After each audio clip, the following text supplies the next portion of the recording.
आज तक पहला हिंदी न्यूज चैनल है जो तालिबानी सरकार कायम होने के बाद अफगानिस्तान पहुंचा। आज तक संवाददाता अशरफ वानी ने काबुल समेत अफगानिस्तान के कई शहरों में पूरे 10 दिन ग्राउंड रिपोर्टिंग की और तालिबान सरकार का रियलिटी चेक किया। आज तक संवाददाता अशरफ वानी इकलौते भारतीय रिपोर्टर थे जिन्होंने अफगानिस्तान से अमेरिकी फौज की वापसी की सबसे सटीक भविष्यवाणी की थी, जिसे पूरा हुए अब 8 महीने बीत चुके हैं। और इन 8 महीनों में अफगानिस्तान कितना बदला, वहां हालात बेहतर हुए या और ज्यादा खराब? क्या अफगानिस्तानियों ने अफगानिस्तान में तालिबानियों को कबूल है, जो वहां के स्थानीय लोग हैं उसको कबूल कर रहे हैं? आज तक देश का पहला न्यूज चैनल बना है जो अफगानिस्तान में चल रही तालिबान की हुकूमत और बदलाव का जायजा लेने के लिए ग्राउंड जीरो पर पहुंचा है।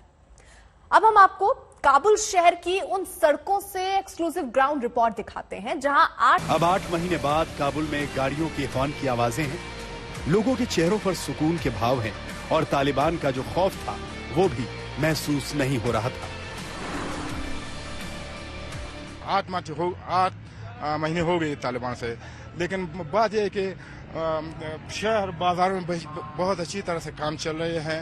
इंशाल्लाह कोई प्रॉब्लम नहीं है, किसी से कोई गरजदार नहीं है, सब लोग अपनी काम कर रहे हैं बस। और तंग कर रहे हैं तालिबान आम लोग? नहीं, कोई तंग नहीं कर रहे। वो जिसके दुनिया में जो डर है, क्योंकि तालिबान हुकूमत को किसी की तरफ से अभी तक ये नहीं मिली है एक्सेप्टेंस, तो जो डर है लोगों का यहाँ आने में, यहाँ तालिबान का खौफ है, या जो लोग भाग रहे थे यहाँ से तब जब तालिबान की हुकूमत आई, तो क्या वो समझ रहे थे कि तालिबान काफी जालिम होगा? तो जालिम नहीं था। नहीं यार, जालिम की बात नहीं है। काम जो जिस किसी अफगानिस्तान पर जिस हालात आ रहे हैं, जो अल्लाह की तरफ से है, ये बंदे की तरफ से नहीं है, अल्लाह की तरफ से। जो तालिबान का है बड़े अच्छी खासी हुकूमत है और कोई प्रॉब्लम तो अभी तक तो नहीं है। 8 महीने पहले काबुल की इन्हीं सड़कों पर अमेरिकी फौज के पैर उखड़ रहे थे और तालिबान अपने पैर पसार चुका था। 8 महीने में काबुल शहर ने खुद को संभाला है, तालिबानी सत्ता को कबूल किया है। लेकिन अफगानियों ने 8 महीने पहले तख्ता पलट की जो कीमत चुकाई है, उसके निशान आज भी काबुल शहर में जिंदा है।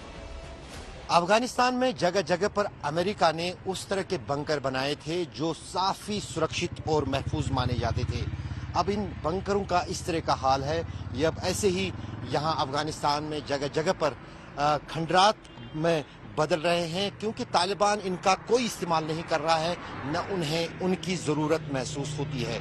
ये घर जो है यहाँ पर मेरा कैमरामैन आपको दिखाएगा, ये सबसे पहला वो अफगानिस्तान की सरकार में पिछले साल मंत्री जो हैं मिनिस्टर ऑफ डिफेंस जो थे, यहाँ के जो रक्षा मंत्री थे बिस्मिल्लाह खान, उनका घर था। इस पर सबसे पहले जुलाई के महीने में ही आत्मघाती हमला हुआ था, जिसमें एक ट्रक लेकर जो है बारूद की ट्रक लेकर इस घर को पूरी तरह से उड़ाया गया था। किसी तरह से बिस्मिल्लाह खान की जान उससे बच गई थी। उन्होंने काफी लोहा लेने की कोशिश की तालिबान के साथ, लेकिन आखिरकार अब ये पूरा घर ही नहीं बल्कि परिसर भी तालिबान के कंट्रोल में है। 8 महीने पहले के काबुल और आज के काबुल में जो फर्क आया है वो आज तक के कैमरे पर साफ दिखता है। काबुल की सड़कों पर महिलाएं दिखना अब बंद हो चुकी हैं। तालिबान ने महिलाओं को अर्थव्यवस्था और शिक्षा से लगभग पूरी तरह निकाल बाहर कर दिया है।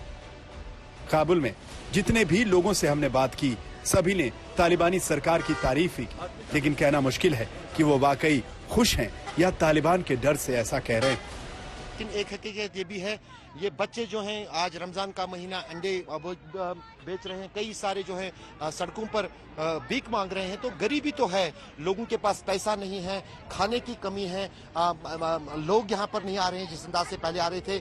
लेकिन अगर कानून व्यवस्था की बात करें और यहाँ के हालात की बात करें, तो कहीं ना कहीं एक बात में कोई शक शुबा नहीं है कि तालिबान की हुकूमत आने के बाद अफगानिस्तान में हिंसा में कमी आई है, आतंकी हमलों में कमी आई है और लोगों की जान उस हद तक नहीं गई है जिस हद तक तालिबान की हुकूमत आने से पहले, जब तालिबान और अमरीकी जो बैक सरकार यहाँ पर थी अशरफ गनी की, तब होता था। और तीसरी महत्वपूर्ण जिससे लोगों को राहत है वो यही है कि क्राइम में काफी कमी आई है, क्योंकि तालिबान का खौफ उन सभी चोर हों या किसी तरह का क्राइम करने वाले हो उनमें बहुत ज्यादा है, क्योंकि सजा जो तालिबान की है वो दुनिया जानता है, उसमें किसी भी पीशी या किसी भी अदालत की कोई गुंजाइश नहीं है।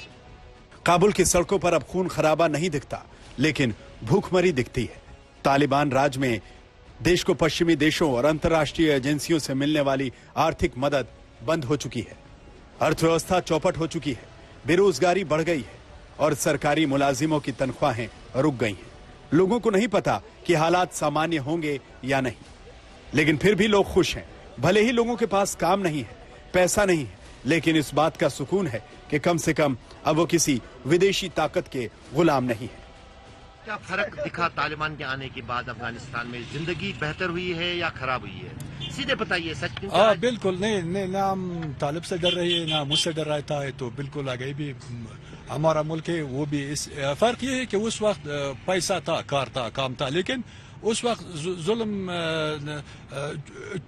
चोरी था कामों में, जुल्म थे, ये बातें ज्यादा। अभी भी वो लोग जो जोर कर रहा है वो नहीं है। अभी आरामी है, सुकून है, बदमाश लोग नहीं है अभी, लेकिन काम नहीं है। काम नहीं है, पैसा नहीं है, लोग के लिए काम नहीं है। ये तफावत है दोनों के अंदर। तो कोई डर, जिस अंदाज से लोगों को डर था कि तालिबान आएगा बहुत परेशानी होगा, ऐसा कुछ दिखा? हमने सुना है लोग अक्सर औकात झूठ बोल रहा है, झूठ इस बात जो हकीकत है वो उस बोलने के बहुत फायदा है लोग के लिए।